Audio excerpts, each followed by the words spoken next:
2026-এর বিশ্বকাপ ইতিহাসের সবচেয়ে বড় বিশ্বকাপ অনুষ্ঠিত হচ্ছে যুক্তরাষ্ট্র, কানাডা এবং মেক্সিকোতে। আনুমানিক 6 বিলিয়ন অর্থাৎ পৃথিবীর সবাই এই এক মাস কিন্তু ফুটবলের সাথে জড়িত থাকবে। আর এই বিগেস্ট শো অন আর্থের আয়োজক ফিফা এবার কামাতে যাচ্ছে 11 বিলিয়ন ডলারেরও বেশি। তবে এত শো, এত আয়োজন সবকিছুর বাইরে এমন একটা দেশ আছে যারা শত প্রতিকূলতার মধ্যেও ফুটবলের মাধ্যমে তাদের অস্তিত্ব জানান দিতে প্রতি বছর চেষ্টা করে।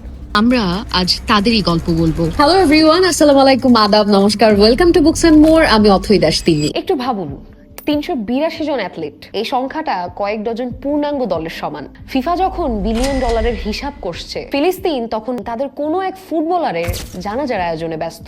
2024 সালের মে মাসে ব্যাংককে ফিফা কংগ্রেসে ফিলিস্তিন যখন এই সংখ্যাটা তুলে ধরে, ফিফা সেখানে নির্লজ্জের মতো প্রপোজ করে প্যালেস্তাইন ভার্সেস ইসরায়েল ম্যাচ।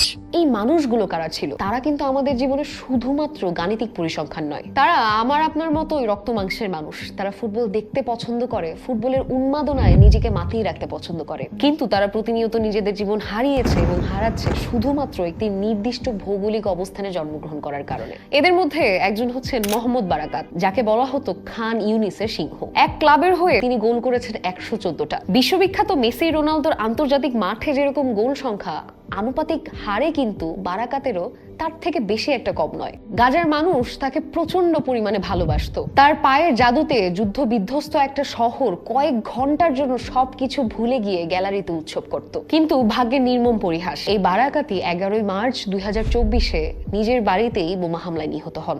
ঠিক সেই রকমই আহমেদ দারাগমে, 23 বছরের তরুণ কিন্তু ক্লাব ক্যারিয়ারে সেই সময়ে সর্বোচ্চ গোলদাতা। এই দারাগমেও নিহত হন 2023 সালের ডিসেম্বরে। কিংবা হানি আল বাজদার, জাতীয় অলিম্পিক দলের কোচ। খেলোয়াড়ি জীবন শেষে তিনি চেয়েছিলেন ধ্বংসস্তূপ থেকে নতুন কিছু মুখ তৈরি করতে, তবে সেই স্বপ্ন তার সাথেই মাটিতে মিশে যায়। এবং সর্বশেষ হত্যাকাণ্ডের শিকার হয় পেলে অফ প্যালেস্তাইন নামে খ্যাত সোলাইমান আল ওবায়েদ। কিন্তু এ তো মাত্র 3 জনের ঘটনা। বাকি 379 জনের নাম আমি এই ভিডিওতে শেষ করতে পারবো না। এই 382 জনের মধ্যে 286 জনে কিন্তু দারাগমের মতো তরুণ খেলোয়াড়। তার সাথে আছে 96 জন ফুটবল প্রেমী শিশু। এবং এই 382 যে একটি ধ্রুবক সংখ্যা তা কিন্তু নয়। এই মৃত্যুর মিছিল প্রতিনিয়ত বাড়ছে। ধ্বংস হয়ে গেছে তাদের 147টি ফুটবল মাঠ, ধ্বংস হয়ে গেছে তাদের লোকাল লিগ। তাই বলে কি তারা থেমে গেছে? জানুয়ারি 2024 গাজা উপত্যকায় তখন মুহুর্মুহু বোমা বর্ষণ চলছে। আর এর মধ্যেই পরিবারকে রেখে এশিয়ান কাপের মঞ্চে ফিলিস্তিনের খেলোয়াড়রা।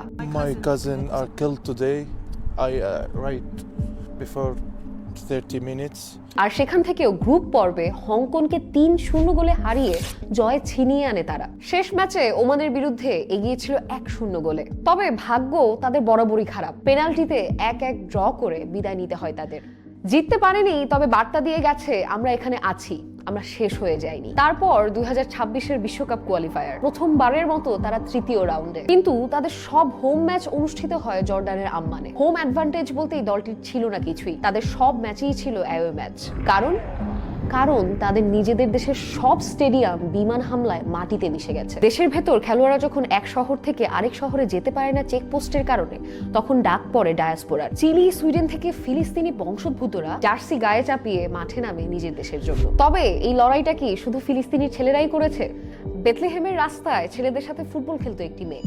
তার বাবা তাকে বারণ করেছে, কথা দিতে বাধ্য করেছেন, কিন্তু মেয়েটি সেই কথা রাখেননি। নাম তার হানিত আলজিয়ে। 2003 সালে তিনি প্রথম ফিলিস্তিনে নারী ফুটবল দল গঠন করে। আর এই কাজ করতে সামরিক চেকপয়েন্ট তো ছিলই, তাকে পার করতে হয়েছে নানান ধরনের সামাজিক বাধা। বুট আর বল নিয়ে ঘন্টার পর ঘন্টা দাঁড়িয়ে থাকতো শুধুমাত্র একটু প্র্যাকটিসের জন্য। তবে এখানেও ভাগ্যের নির্মম পরিহাস। হাঁটুর চোটের কারণে খেলোয়াড়ি জীবনের ইতি টানতে হয় তাকে।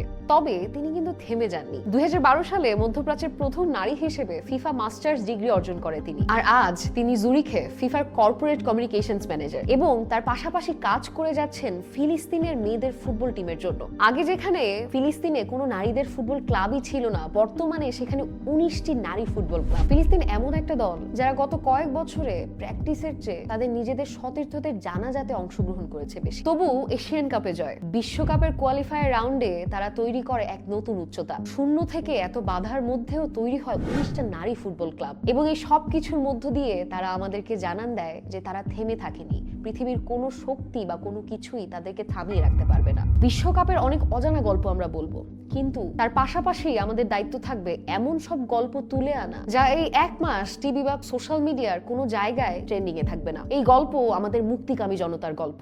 তাদের বিশ্বকাপ জিততে হবে না, ফিলিস্তিনের মানুষেরা যেন সাধারণভাবে আমাদের মতোই বেঁচে থাকতে পারে, আমাদের মতোই উৎসব করতে পারে ফিফার এই আয়োজনে। আর তাই আমরা বিশ্বকাপের কত অজানার সিরিজ উৎসর্গ করছি ফিলিস্তিনের প্রতিটি মানুষকে। বিশ্বকাপের অজানা সব গল্প জানতে দেখতে থাকুন বিশ্বকাপের কত অজানারে, এবং ফলো আর সাবস্ক্রাইব করতে ভুলবেন না বুকস অ্যান্ড মোরকে।